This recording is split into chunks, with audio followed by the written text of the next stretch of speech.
Tovuzda vətəndaşa məxsus fərdi evdə yanğın olub. Hadisə rayonunun Yuxarı Öysüzlü kəndində qeydə alınıb. Kənd sakini İlham Əhmədova məxsus 2 mərtəbəli evin 1-ci mərtəbəsində ehtimala görə ildırım çaxmasından sonra naqillərdə qısa qapanma baş verib və yanğın başlayıb. Hadisə baş verən zaman evdə heç kim olmayıb. Əraziyə cəlb olunan Fövqəladə Hallar Nazirliyinin yanğın söndürən briqadası alovu söndürərək ətraf ərazilərə keçməsinin qarşısını alıblar. Hadisə təxminən 40 kvadrat ərazidə evin 1-ci mərtəbəsindəki mətbəx və ona bitişik zal içərisindəki zal yanar, konstruksiyaları və içərisindəki məişət avadanlıqları tamamilə yanaraq külə dönüb. Alovu söndürmək üçün köməyə qonşular da gəlib. Nəticədə 10 nəfərə yaxın şəxs tüstüdən zəhərlənərək Tovuz rayon mərkəzi xəstəxanasının təcili tibbi yardım şöbəsinə yerləşdiriliblər.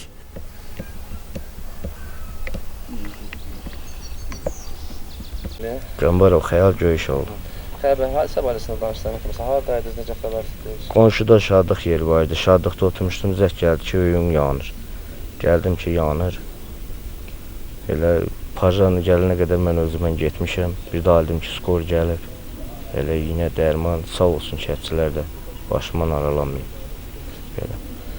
Nələr yanıb evin içərisində? Hər bir şey yanıb qadın. 4000 nağdı pulum var idi, o yanıb. Xaladenik, televizordur, yataqdır, yorğandır, döşəkdir, gəbədir. Hər şey, ev aid olan hər bir şey. İşqafdır, şifanerdir, paltardır, hər bir şey. Bəs bir nəfər xəsarət alıb, o kim idi? O qardaşımdır. Necə olub? Vallahi xəbərim yoxdur, o da deyən öydə olub, ya nə tərsə bilmirəm, mən heç xəbərim yoxdur. Mən elə gələndə ördüm, yanır, elə özümdən getmişəm. Skorzar gəlib, iynə vurub, bu sabah özüməlmişim mən. Evdə olub da, yəni qardaşınız gəlmişəm. Bəli, öydə olub ki, yanıb da bu. Ağırdır mı vəziyyət, xəstəxanadadır mı? Deyirlər ağırdır, yanıq xəsarəti çox olur.